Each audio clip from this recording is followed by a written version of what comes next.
Shalom Bapak Ibu dan Saudara yang dikasihi Tuhan, kita akan kembali bersama-sama belajar kebenaran firman Tuhan. Firman Tuhan adalah suluh dalam kehidupan kita, oleh sebab itu mari kita terus tidak bosan-bosan untuk belajar kebenaran firman Tuhan. Dan kesempatan pada saat ini kita akan belajar dari Injil Matius pasal yang ke-28 ayat yang ke-16 sampai dengan yang ke-20. Bapak Ibu dan saudaraku yang dikasihi Tuhan, dengan sangat jelas kita tahu bahwa visi Tuhan adalah menjadikan semua bangsa menjadi muridnya. Oleh sebab itu Tuhan untuk menyatakan visi itu, Tuhan memberikan perintah kepada para murid, pergilah, jadikanlah semua bangsa muridku. Kemudian Tuhan berkata apa? Baptislah mereka dalam nama Bapa dan Anak dan Roh Kudus. Kemudian Tuhan berkata apa lagi? Dan ajarlah mereka melakukan segala sesuatu yang telah kuperintahkan kepadamu. Kemudian di akhir perikop ini Tuhan menenangkan hati para murid dengan sebuah jaminan janji, di mana Tuhan berkata, ketahuilah, yang mengandung arti lihatlah, yang mengandung arti juga bahwa Tuhan ini menjamin bahwa para murid akan disertai oleh Tuhan sampai kapan? Sampai akhir zaman. Jadi sangat jelas ada visi Tuhan untuk menjadikan semua bangsa muridku. Ada Tuhan Yesus yang penuh dengan kuasa, ada perintah untuk pergilah, jadikanlah semua bangsa murid, baptis dan ajar mereka. Kemudian yang terakhir ada jaminan janji penyertaan. Jadi sangat jelas sekali, sangat sistematis sekali apa yang boleh kita baca dalam perikop ini. Untuk menjadikan murid.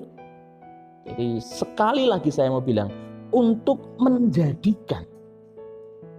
Berarti untuk menjadikan, sebelumnya belum ada apa-apa. Untuk menjadikan murid, ini sesuatu yang boleh saya gambarkan seolah-olah demikian. Ketika kita mau membuat donat, untuk menjadikan donat, ini tidak terus serta-merta mak bedunduk menjadi donat. Tetapi untuk menjadi donat, maka kita harus pergi membeli telur, membeli tepung, membeli vermipan. Dan ketika barang-barang untuk bahan untuk membuat donat itu sudah ada, apakah terus sudah menjadi donat? Belum, harus dikerjakan. Bagaimana kita menjadikan satu bahan-bahan itu, kemudian kita kerjakan serapi mungkin, sebaik mungkin. Dan masih harus mencetak sehingga bulat-bulat bolong tengah. Apakah itu sudah menjadi donat? Belum. Ketika donat ini sudah menjadi bulatan-bulatan, di tengah ada bolongnya, harus menunggu beberapa saat supaya donat ini mulai mengembang. Ketika sudah mulai mengembang, sudah mentul-mentul, apakah sudah menjadi donat? Belum. Harus diapakan? Harus digoreng. Digoreng dengan panas titik tertentu, baru donat akan matang dengan sempurna. Nah, ketika sudah digoreng, sudah matang, ditaruh piring, dan itulah menjadi donat. Baru bisa dinikmati. Kemudian kita bandingkan ketika Tuhan perintahkan menjadikan murid. Apakah langsung serta-merta menjadi murid? Tidak. Ada proses yang harus dikerjakan oleh para murid. Ada sesuatu yang harus dilakukan oleh para murid. Tidak bisa hanya diam kemudian menjadi murid. Bangsa-bangsa untuk menjadi murid, kita tidak bisa diam. Makanya Tuhan berkata, pergilah. Baik, kita garis bawahi kata pergilah. Sebelum ada menjadi murid, sebelum menjadi dibaptis, sebelum menjadi diajar, ada kata pergilah. Maksud Tuhan apa dengan kata pergilah? Pergilah adalah sesuatu yang real, nyata, yang harus dikerjakan.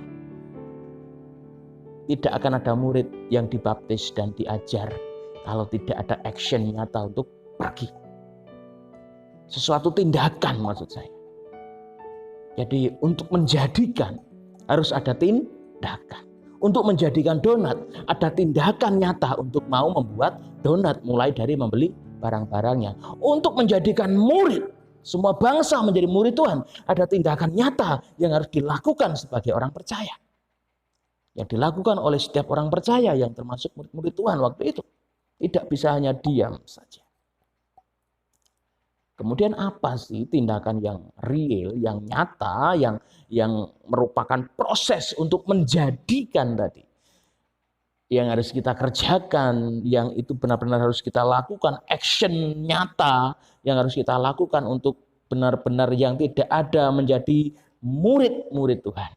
Yang tidak ada dulunya sekarang menjadi murid Tuhan dari segala bangsa ini. Ya, visi Tuhan memang menjangkau dunia.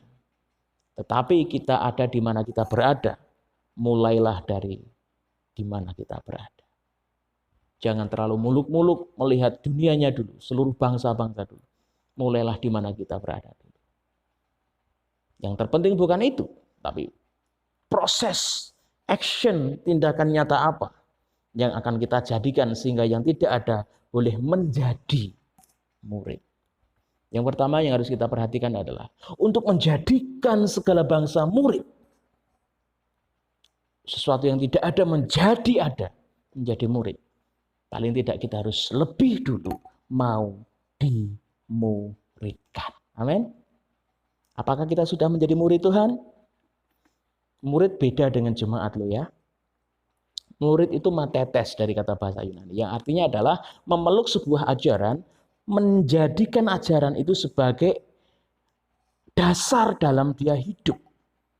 Jadi bagaimana matetes dari bahasa Yunani ini memiliki arti bahwa ketika seorang itu percaya kepada ajaran Tuhan Yesus, maka ajaran Tuhan Yesus itu dijadikan asas, dijadikan dasar, dijadikan landasan di dalam dia hidup setiap saat, setiap waktu, setiap hari.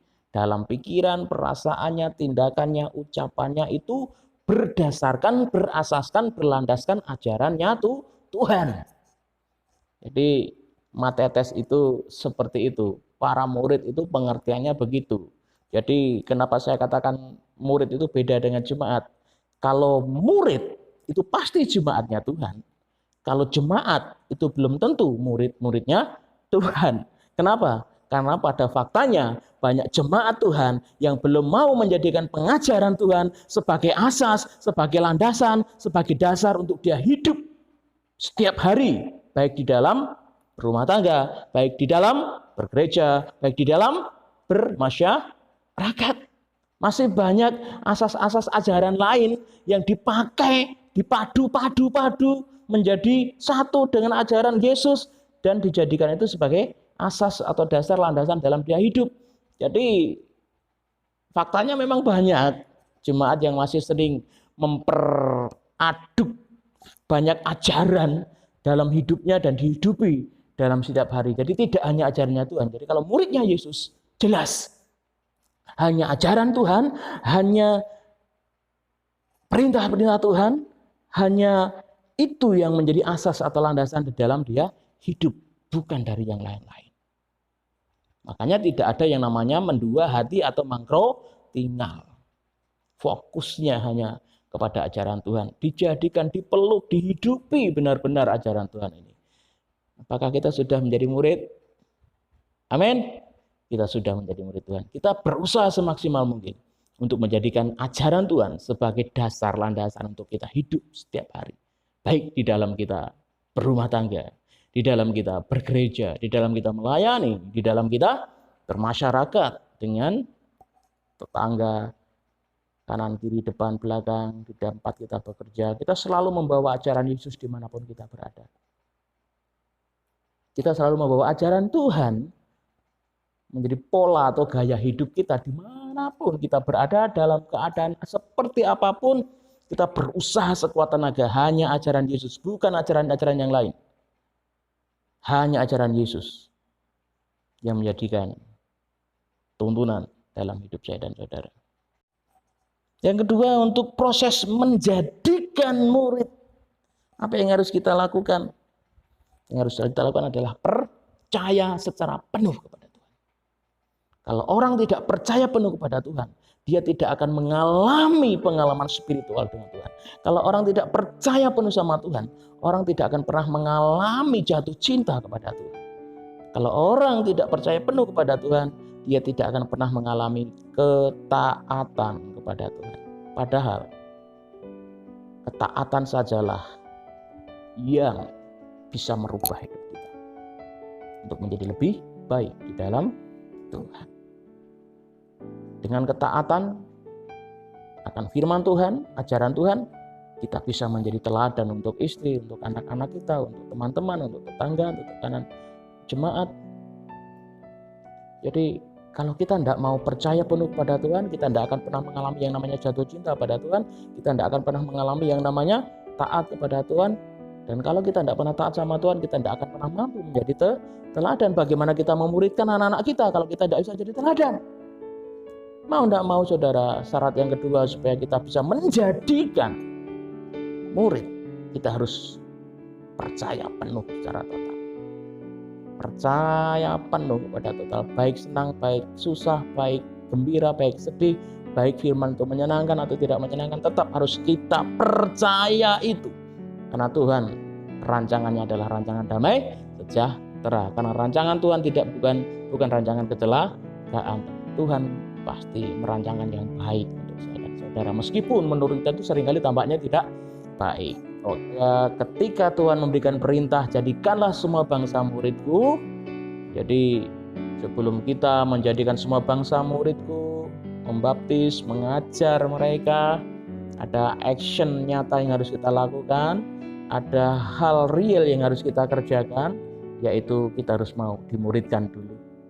Yang kedua, kita harus percaya penuh sama Tuhan. Jadi dua hal ini yang dapat saya sampaikan. Kalau kita tidak percaya, bagaimana kita mau ngomong tentang Tuhan? Tuhan Yesus memberkati kita semua. Sampai bertemu di lain kesempatan.